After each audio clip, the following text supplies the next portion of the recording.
Olá, viajantes, aqui é a Manu. E aqui é o Mac, sejam muito bem-vindos ao ViajaCast. Um podcast que te traz informação enquanto você arruma o armário, por exemplo.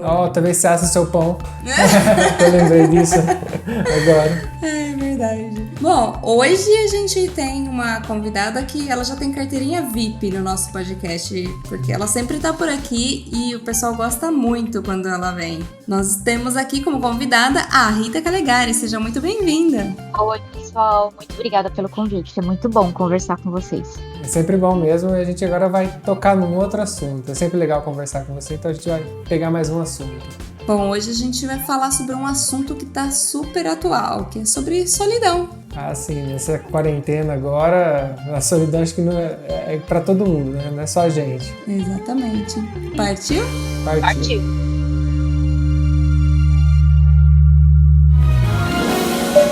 Setting 1012, and it gives me 1,250 feet. ViajaCast.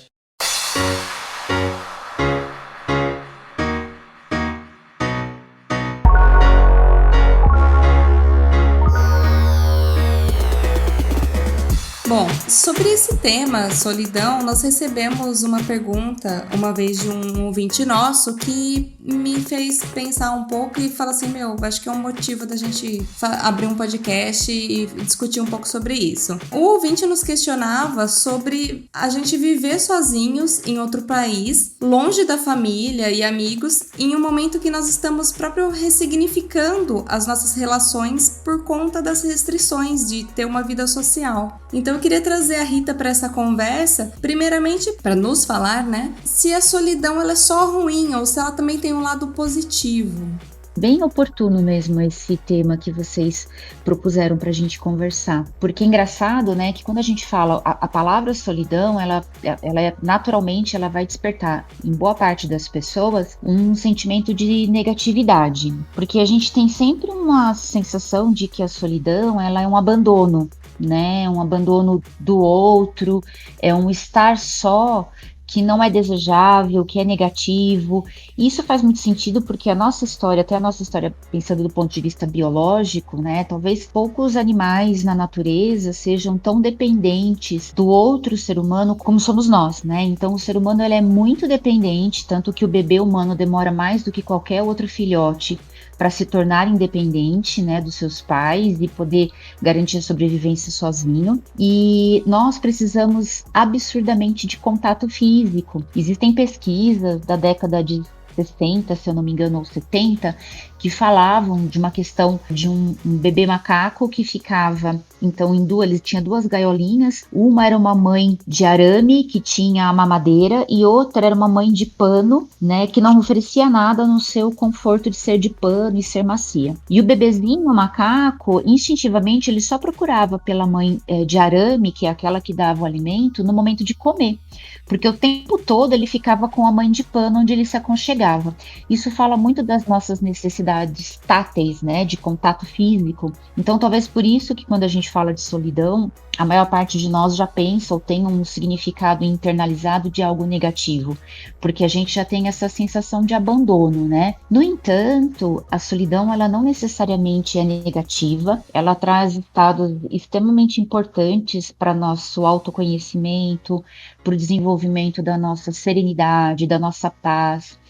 Artistas, né, de forma geral, eles ambicionam por momentos de solidão para poder criar, para poder desenvolver a sua arte, tanto que tem até um termo que é bem bonito, que é a solitude, né, que é aquela solidão voluntária que a pessoa ela se põe justamente para poder se encontrar, né, no seu silêncio, na ausência do outro, o ser que eu sou fica mais evidente. Então, o significado de solidão não é negativo. Ser negativo ou não vai depender da atribuição que nós humanos damos àquela experiência. Mas eu vejo que hoje a gente acaba tendo bastante dificuldades, inclusive por distrações, né? Porque hoje a gente é movido por distrações, videogame, televisão, internet.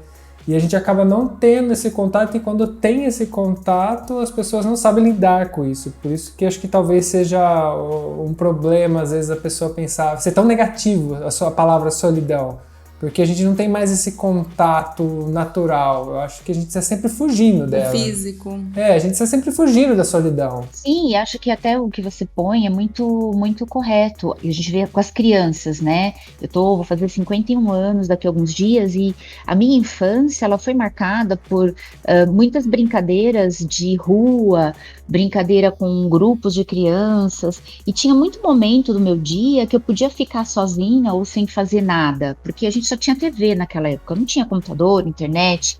Um pouco mais já mocinha, vieram os primeiros videogames, então nem todo mundo tinha acesso a isso. De qualquer forma, a gente tinha muito contato social e muita oportunidade de subir numa árvore e ficar lá, né, brisando, olhando, sem muitas preocupações.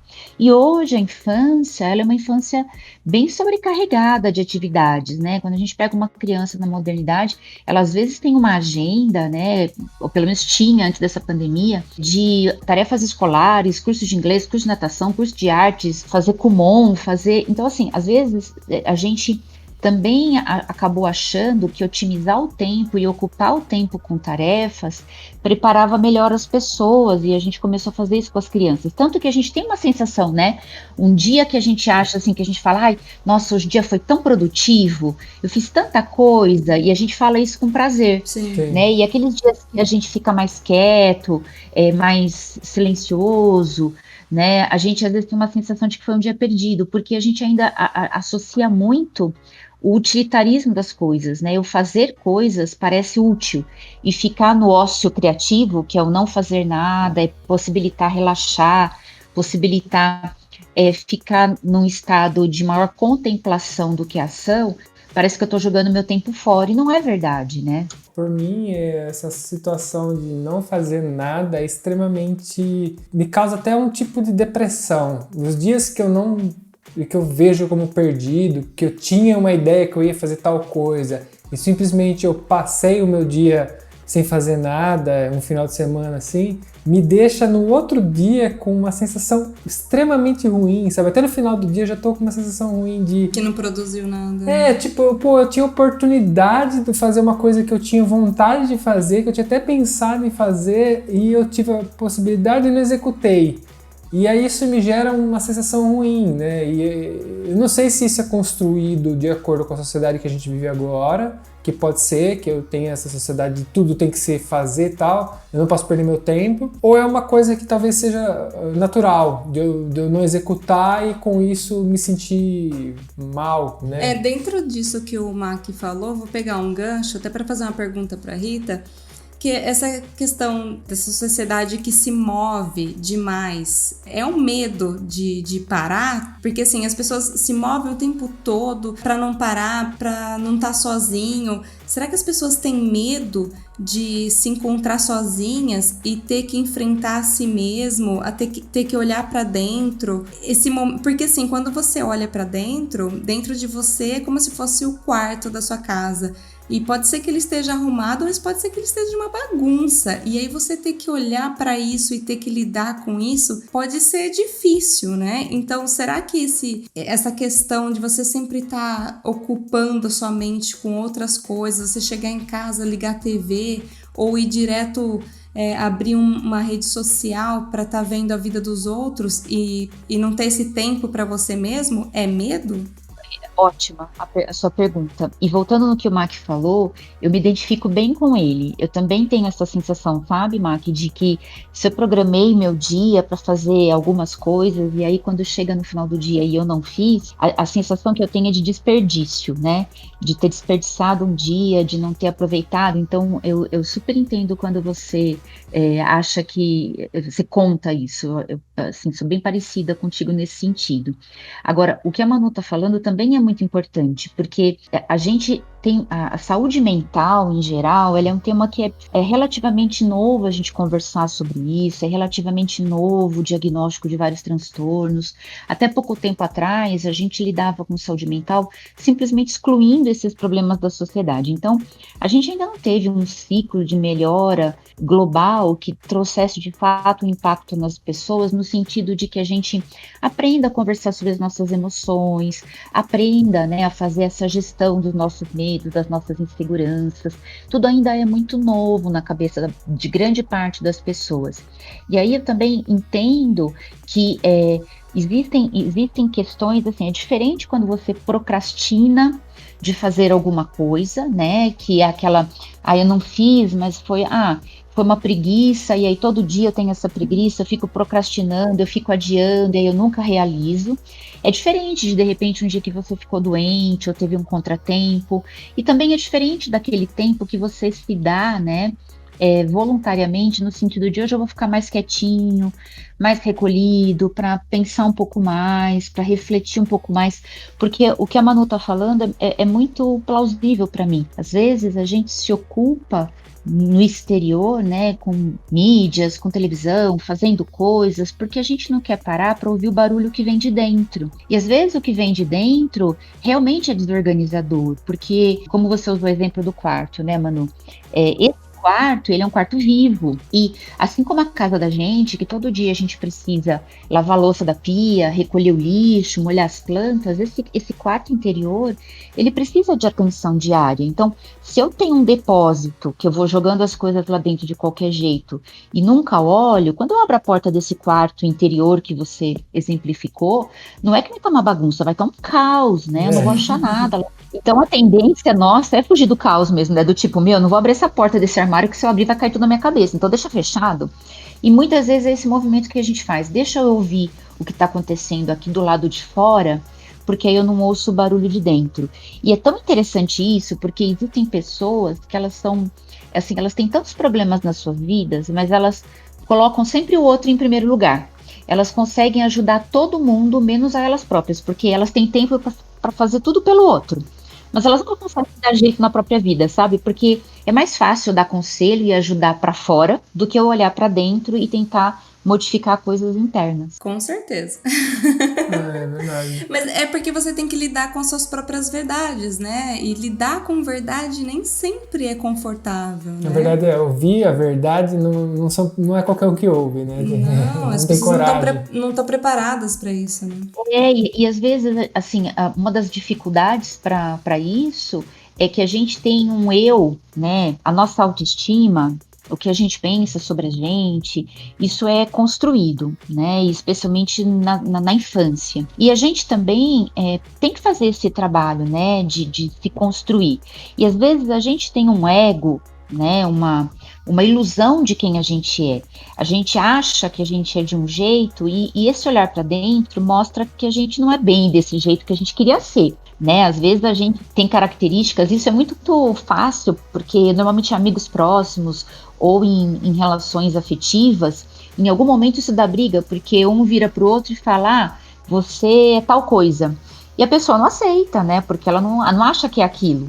Então, às vezes, o parceiro na vida dois, ou o nosso melhor amigo, ou um amigo, um familiar, eles fazem um espelho de quem nós somos e a gente já tem dificuldade para aceitar. Imagina olhar para dentro e ver esse espelho de forma nua e crua. Então, e nós não temos, volto a dizer, a gente não tem um movimento organizado de incentivar as pessoas a fazerem isso, né?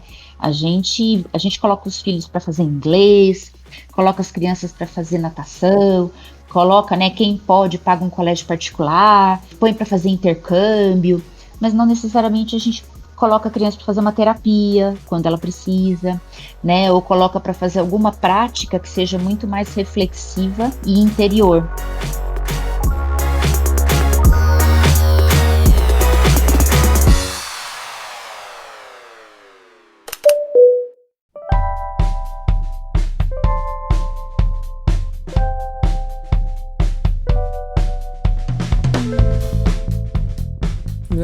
Eu quando era pequeno, eu tinha tanto tempo, né? Porque assim, eu fui criado num bairro, numa cidade do interior, tal, não era um bairro pequeno, mas na época era bem tranquilo. E eu tinha meia dúzia de moleque, até mais, né? Era um monte de molecada, tudo na mesma faixa etária, então tudo criançada. E eu tinha meu tempo de solidão e eu estudei muita biologia com esse tempo de solidão.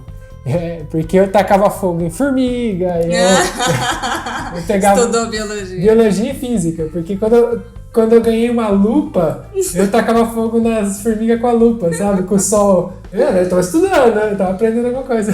Mas é verdade, a gente está rindo, né, da sua experimentação, mas tem tudo a ver, porque você teve a oportunidade de sozinho descobrir. Então, pode parecer assim, falar, mas isso daí é fácil. Não é.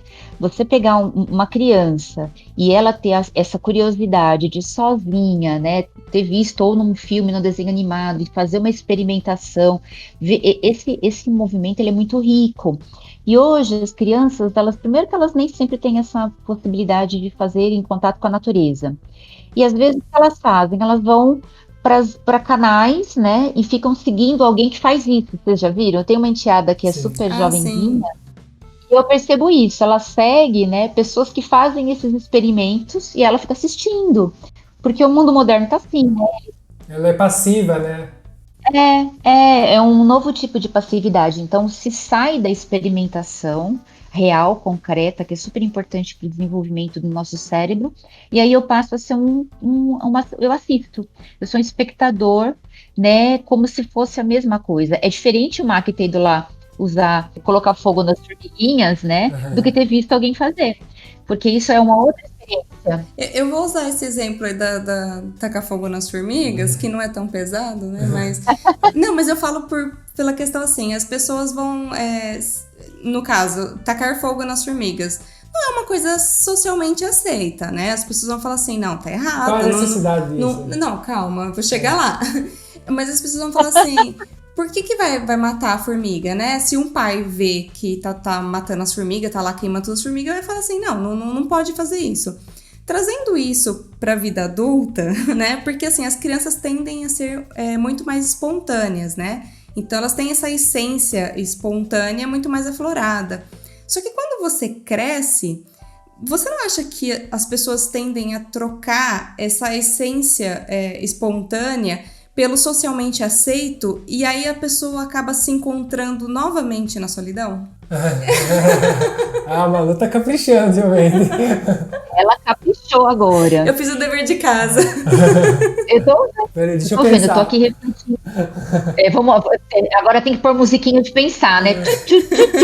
Vamos pensar. Desculpa. Eu acho... Não, achei fantástico o raciocínio. Eu acho que faz sentido, porque... se eu estou entendendo o que você está trazendo, é bem isso, né? Então, dentro de alguns limites socialmente aceitos, né? Eu acabo me privando de ter uma série de experiências, parto, né, somente para aquilo que é politicamente correto, mas lembrando que politicamente correto muda e também não há um consenso, né? Porque a gente está falando de moral muda muito com o tempo. Então, por exemplo, existem questões que são moralmente aceitas em determinados momentos da sociedade, mas que elas não são éticas, né? Então, um exemplo bem extremo, assim, para ilustrar o que eu estou querendo dizer, é a escravidão. A escravidão, né, de todos os povos africanos, ela foi moralmente aceita pela sociedade daquela época, né? Mas sempre foi antiético subjugar ou escravizar um ser humano, assim como também deveria ser escravizar um animal ou uma vida, né? Então tem questões que elas entram na esfera muito da ética e da bioética, e outras que entram na esfera da moral. A moral, ela muda. Então existem coisas que elas não são aceitas, eu dei o exemplo da escravidão, que é bem extremo, hoje, graças a Deus, mas que elas foram aceitas num determinado período da nossa história. Então acho que a gente precisa distinguir um pouco isso, porque o espírito curioso, o espírito científico, ele pressupõe experimentar coisas, mas sem agredir, né, do ponto de vista ético, a humanidade. E acho que quando a gente vai se engessando, porque a gente não sabe a diferença, não sei, Manu, mas quando você fala, para mim dá essa sensação, né? As pessoas, elas também ficam perdidas entre o que é ético e o que não é, para poder experimentar, para poder encontrar dentro de si até a sua própria natureza.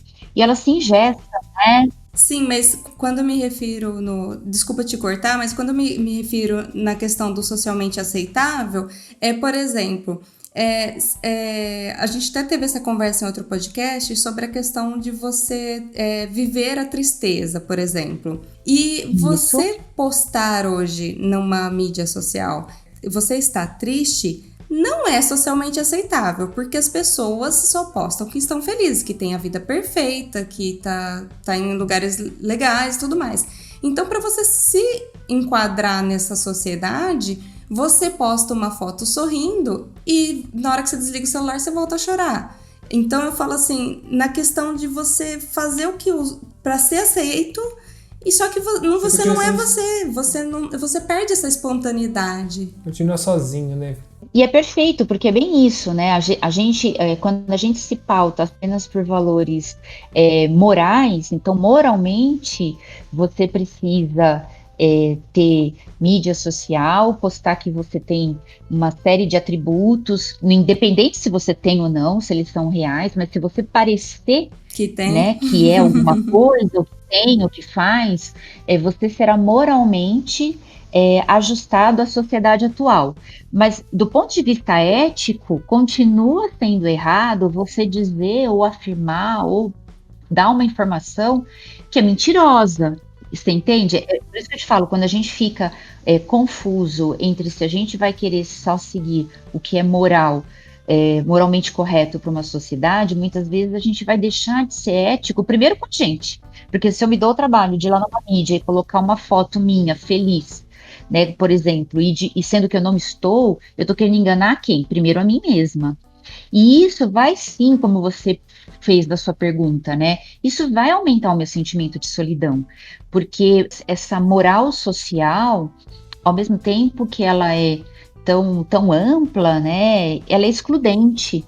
Então, eu acho que é só quando a gente vai para os nossos valores essenciais é que eu, de fato, me humanizo nas relações. Eu, de fato, sou semelhante a outro ser humano que sente dor, medo, solidão, tristeza, né? Então, eu acho que a sua colocação, ela é real. As pessoas, elas podem se julgar, né, num buraco de solidão, tentando corresponder com o que é moralmente aceito neste momento, porque na hora que a sociedade evolui, ela evolui para conceitos éticos e não só morais, né?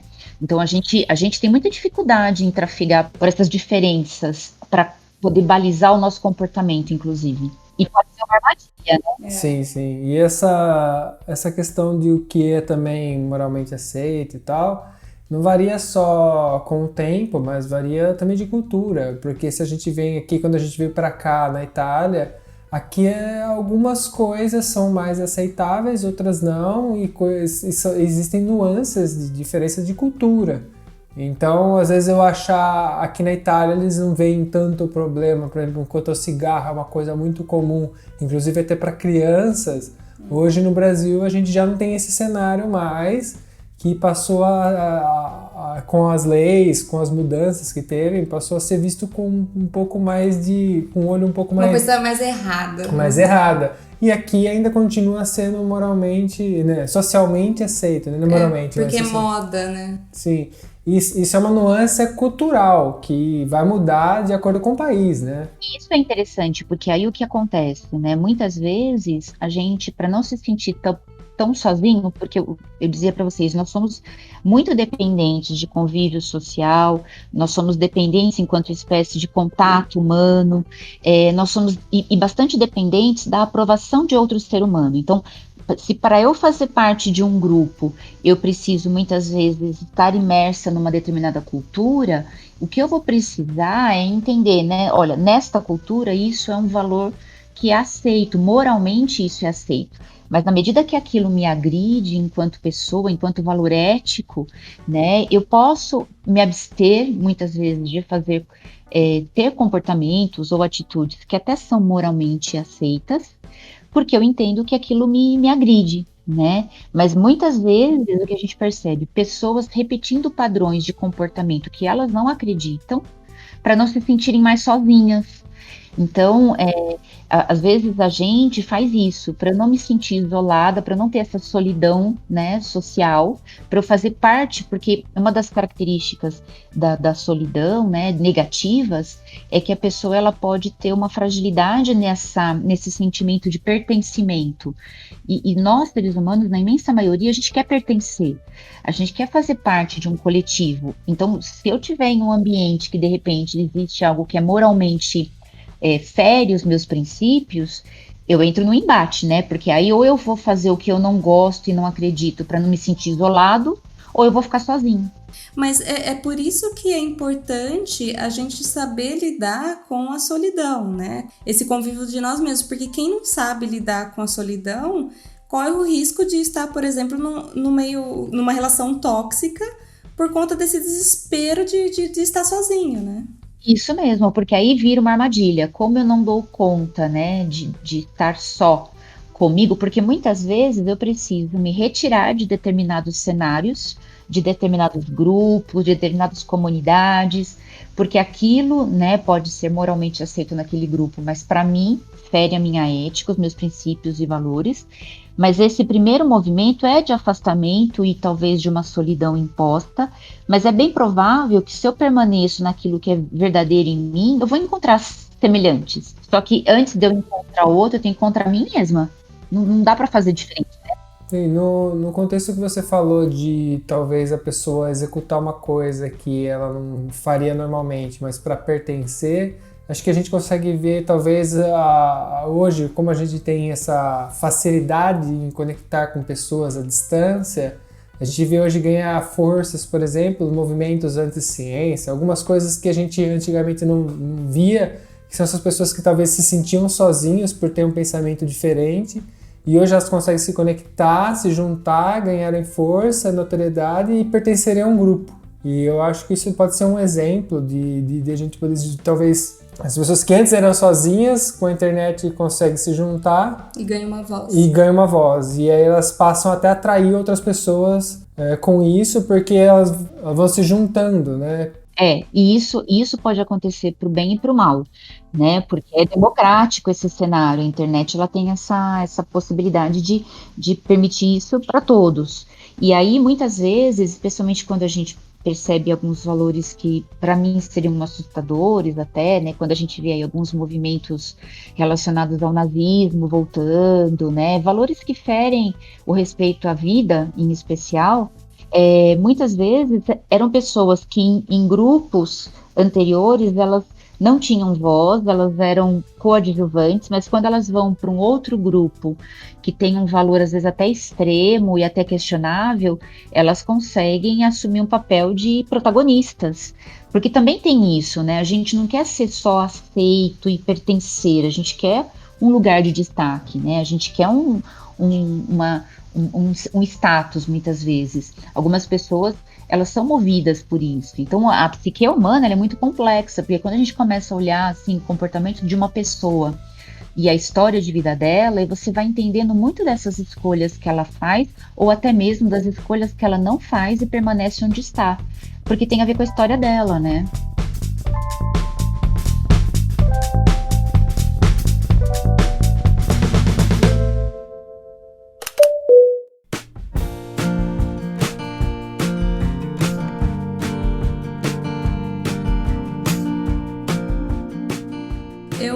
Eu gostaria de puxar para responder aquela pergunta lá do começo, quando a gente começou o podcast, que é sobre a questão de como que a gente lidava com a solidão aqui, porque apesar de a gente estar em dois, tem a questão que a gente está longe, né, da nossa família, dos nossos amigos, e aí contar um pouco como que foi essa experiência pra gente, né?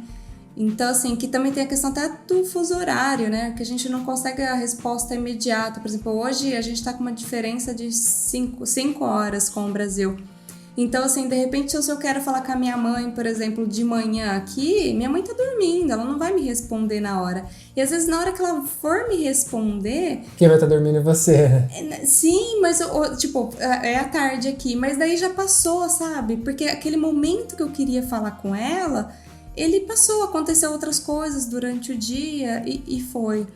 E aí outra coisa que que eu senti bastante dificuldade aqui foi a questão até da língua, porque até a gente aprender a língua, você não consegue se comunicar de uma forma um pouco mais efetiva com as pessoas, né? E trazendo isso para amizade, mesmo que você aprenda bem falar um idioma, ainda falta você ter aquele vocabulário para atingir uma certa profundidade, né? Na conversa, de você saber se expressar emocionalmente um pouco melhor, que você não se expressaria muito melhor na sua língua materna, né? Sim. Então, isso acaba dificultando a gente ter aquelas amizades um pouco mais profundas, mais, como que eu posso dizer? Que se assemelha a uma amizade de infância, que se assemelha a uma amizade que a gente consegue desabafar, né? Aprofundar os vínculos, os afetos, porque já que você não consegue se expressar emocionalmente com tanta profundidade, você acaba perdendo até a oportunidade de ter isso. E aí a gente volta pra solidão mesmo, porque a gente... Não consegue desabafar. Não consegue. Então, que foi uma coisa assim, eu só tinha o Mac só tinha eu. Então, a gente acabou até se aproximando muito mais do que a gente se aproximaria no Brasil, porque a gente dependia um do outro, então essa relação acaba sendo muito mais estreita, né? A gente acaba se firmando nisso, porque é isso que temos, né? Sim. Que não é ruim, porém, quando a gente começa a ter essas outras pessoas que começam a entrar na nossa vida, é muito engraçado que a gente enfrenta uma outra coisa, que a gente escolheu primeiro estar sozinho. E aí, quando a gente tem a oportunidade de escolha, de não estar mais sozinho, é outra dificuldade, porque a gente já se acostumou com esse mundinho que a gente tem.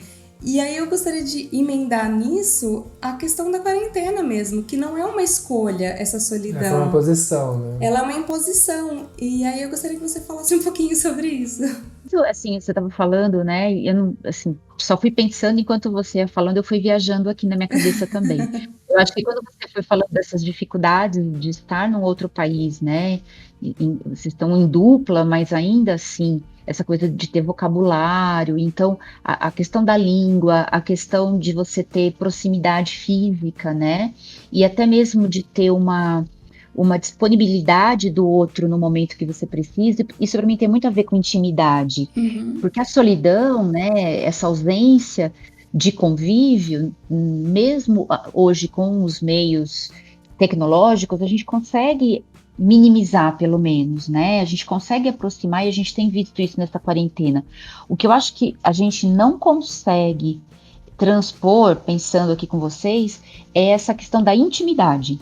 Porque eu posso estar aqui online, eu posso estar conversando com as pessoas, eu posso estar dando uma aula, eu posso estar conversando numa reunião, mas assim, intimidade, ela requer talvez alguns outros detalhes mais refinados, que eu acho que tem a ver isso com o que você trouxe, Manu, de você ter o vocabulário para falar daquilo que você sente, mas também você poder expressar aquilo que você sente. Porque às vezes a gente tem vocabulário, mas a gente não tem intimidade com as pessoas para poder falar do jeito que a gente está sentindo. Tem que ter proximidade, né? Porque tem coisas que, imagino, né? Que às vezes a gente não quer conversar online, a gente quer sentir o calor da mão do outro, o olhar, o cheiro, o abraço. Então, você pode resolver em parte de uma angústia, um desejo de conversar com alguém, mas não dá para se relacionar o tempo todo por uma tela, né? Chega uma hora que a gente quer contato físico, que a gente quer tocar na mão, a gente quer sentir que os nossos outros sentidos, que não é a audição e a nossa visão, sejam também contemplados. Então a gente quer ter o olfato contemplado, a gente quer ter o tato contemplado, quer sentir o gosto, né, de um carinho, de um beijo, enfim. E por fim, eu acho que tem que ter a disponibilidade, porque a gente também acaba, né, muitas vezes mandando um áudio, fazendo um vídeo, mandando para as pessoas, mas às vezes essa coisa que você fala do fuso, né, então a disponibilidade das pessoas, os relógios não estão alinhados. Então, são tempos diferentes e é o que você disse, às vezes você quer falar, por exemplo, com a tua mãe ou com qualquer pessoa, você quer falar naquela hora, você não quer falar dele 5 minutos. Sim. Porque são as nossas urgências, né? É aquele momento em que a gente sente que precisa.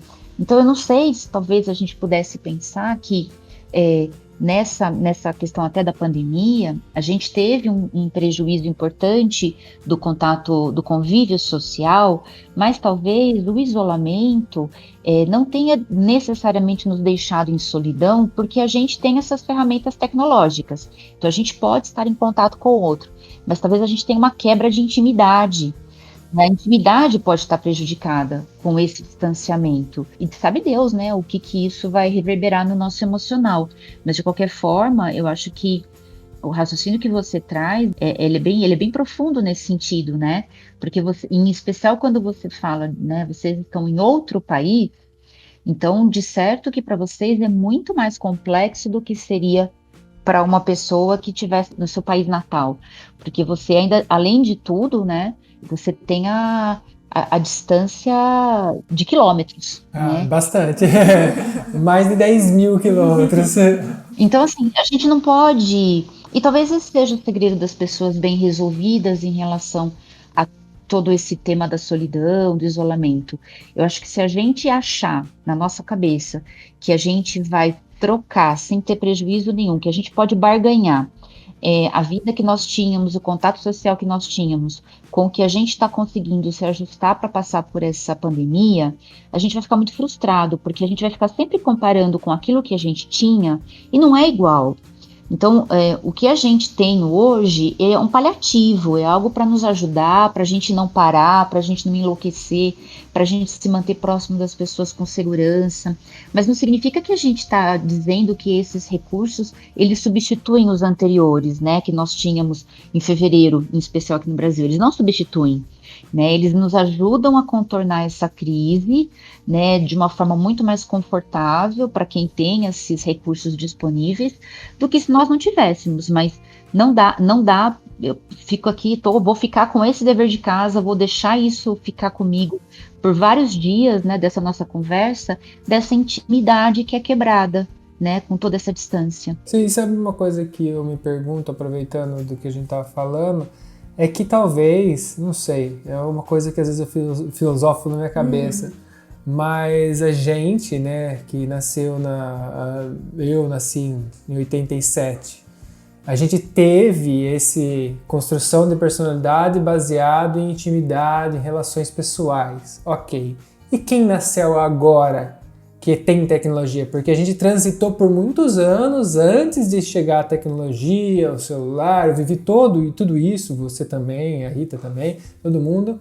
E agora tem uma geração que está nascendo já com a tecnologia. Será que essas pessoas vão ter as mesmas dificuldades em questão de relação interpessoal, relação de intimidade que a gente? Será que talvez por o ser humano ser altamente mutável, adaptativo, né, que a nossa maior vantagem é ser adaptativo, ele não tem esse sofrimento, vai ter outro, né? A gente não vai ter mais essa discussão, né, mas vai ter uma discussão diferente e essa não vai ser nenhum problema, as pessoas vão conseguir viver muito bem por telas e vai ser dispensável essa proximidade que a gente sente falta, porque essa é uma coisa que foi construída desde pequeno da gente, né? Será que a gente está condenado a ter relacionamentos mais rasos daqui para frente? Uma boa pergunta, viu, Mac? Porque...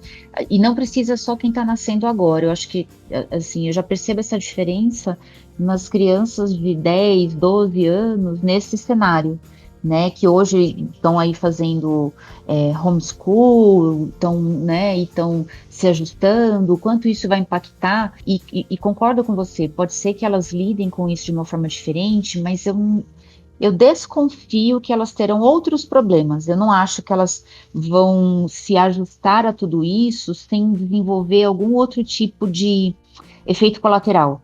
Pode ser que elas se tornem, por exemplo, como a Manu usou a palavra, né, o raso, pode ser que elas se tornem mais embotadas afetivamente, pode ser que haja menos tolerância, menos entendimento das diferenças. Eu acho que a gente pode ter muita surpresa mesmo daqui para frente em relação às gerações atuais que são criadas nesse cenário tão diferente do que era 20 anos atrás.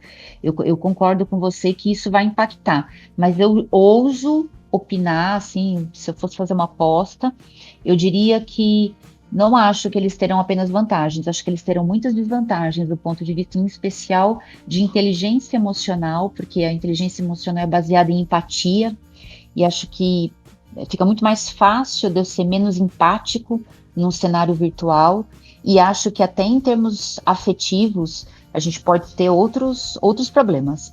Eu não sou otimista, não acho que Eu também não sou otimista nesse aspecto. E falando também sobre a questão da perca de intimidade, a gente perdeu muito a intimidade que a gente tinha com os nossos amigos, por exemplo, do Brasil. Exatamente porque a gente hoje não convive mais com eles e isso tende a nos afastar. E é muito triste isso, a gente sente muito por isso, né? Sim, porque a parte de você manter a amizade é você fazer parte das coisas que acontecem. A gente não faz mais parte das coisas que acontecem aí. A gente tem uma outra vida completamente diferente.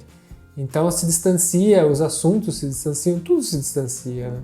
Mas eu gostaria de encaminhar esse programa aí para o final com um pouco mais otimista, né? E falar sobre a questão até de que estar sozinho pode ser também prazeroso. E aí eu queria trazer a experiência do Mac para essa conversa de quando ele viajou sozinho por um mês. Ah, sim, essa experiência me trouxe força, talvez, para executar muitas coisas que eu tinha medo, que era a questão de eu me enfrentar, porque ali eu tive...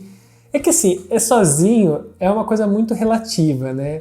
Porque o início do viagem eu encarava aquilo como sozinho, com destino Ushuaia.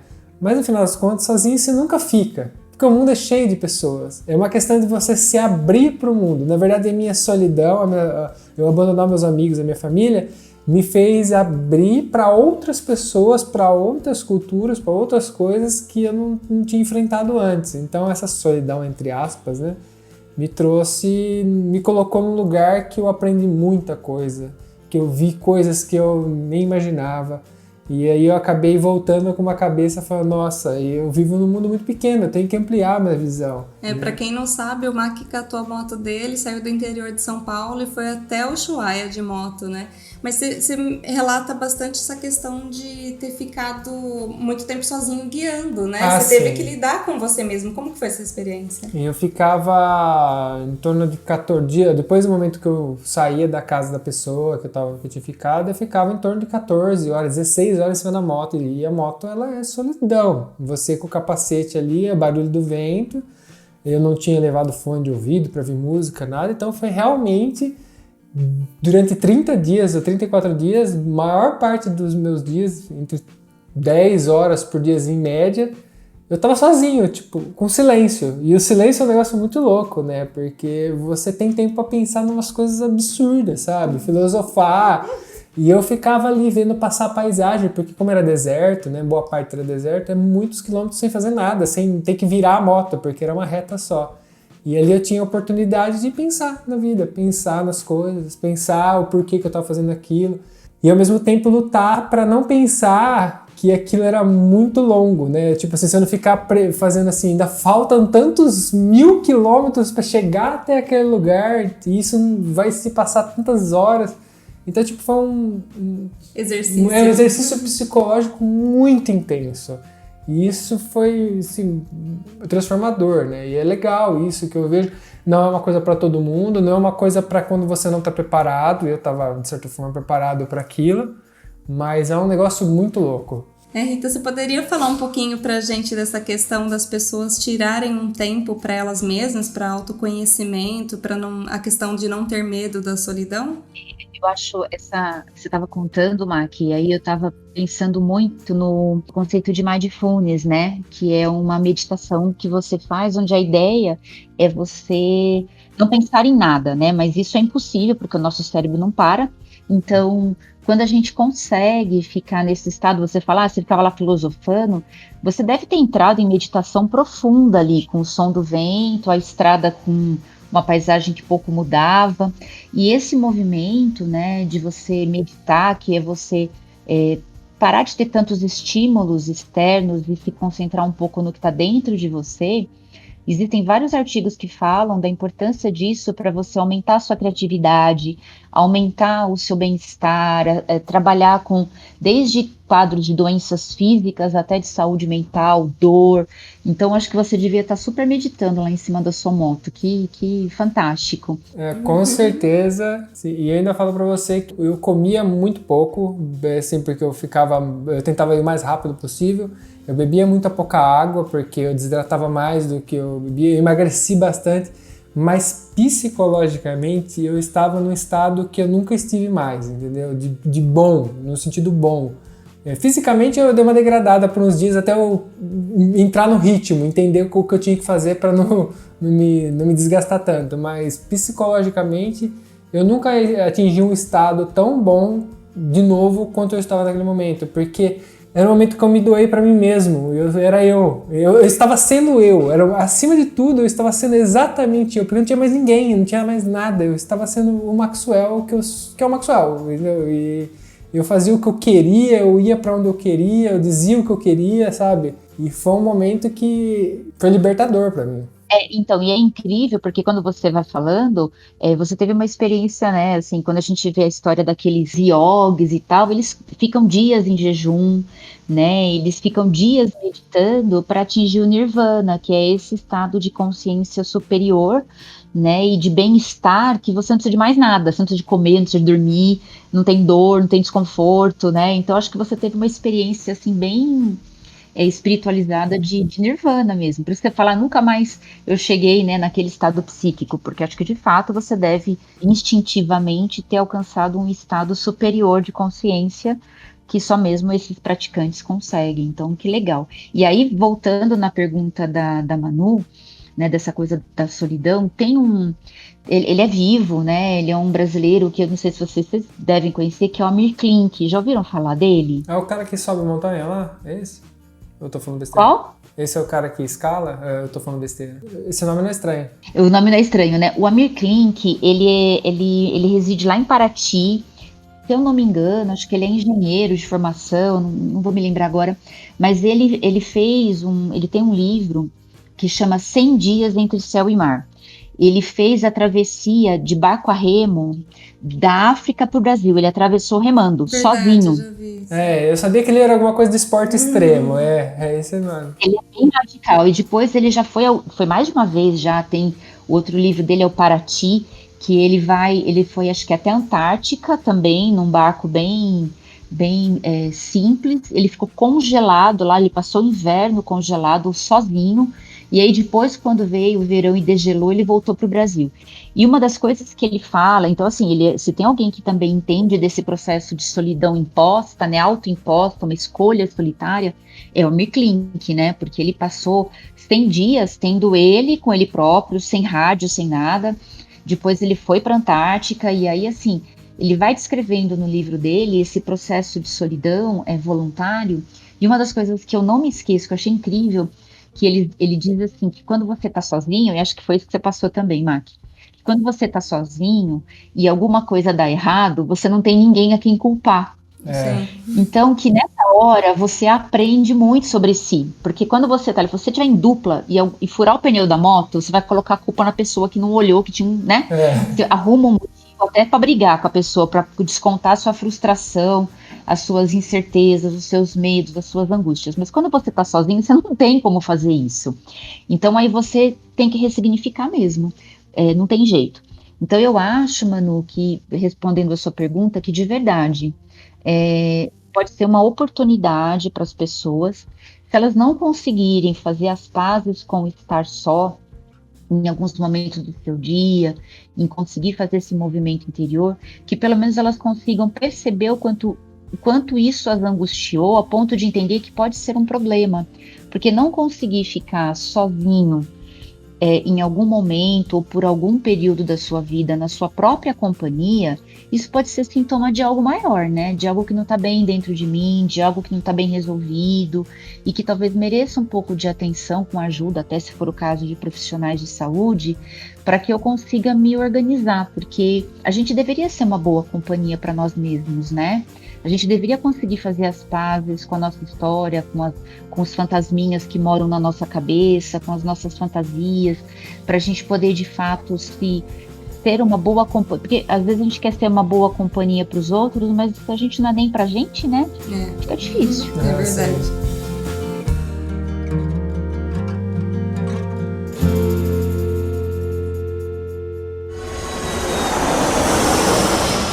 ViajaCast.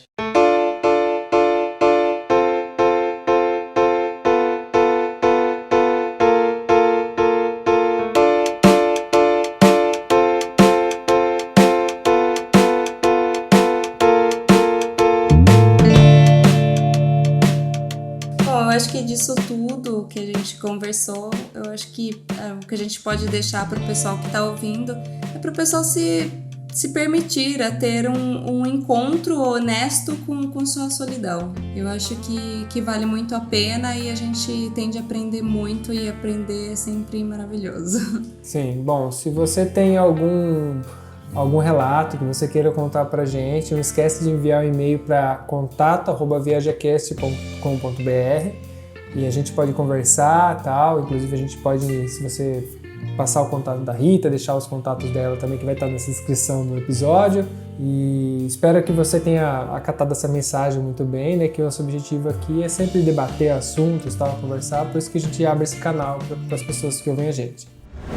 E agora, no nosso podcast, temos uma novidade. Sim, um canal de comunicação com os viajantes. Agora a gente tem um grupo secreto onde você pode falar diretamente com a gente e também com os outros viajantes. Como eu faço para acessar esse grupo, Manu? Bom, esse grupo no Telegram faz parte das recompensas de todas as pessoas que contribuem com o nosso podcast. Assinando planos a partir de R$5, você já nos ajuda a manter o nosso podcast no ar. Mas como eu faço para assinar? Sim, através do aplicativo PicPay. E o mais legal de tudo é que lá a sua assinatura pode sair de graça. De graça, hein? Porque eles se dão um cashback de até 100% do valor na primeira assinatura. Ou seja, você apoia o ViajaCast, ajuda a gente a continuar e usa o cashback como quiser. Se você já usa o PicPay, você pode procurar o ViajaCast, ou se não, nós fizemos uma página dedicada com tudo explicadinho no nosso site. É só acessar viajacast.com.br/cine. E lá você encontra vários planos onde você é quem escolhe e ganha sua recompensa.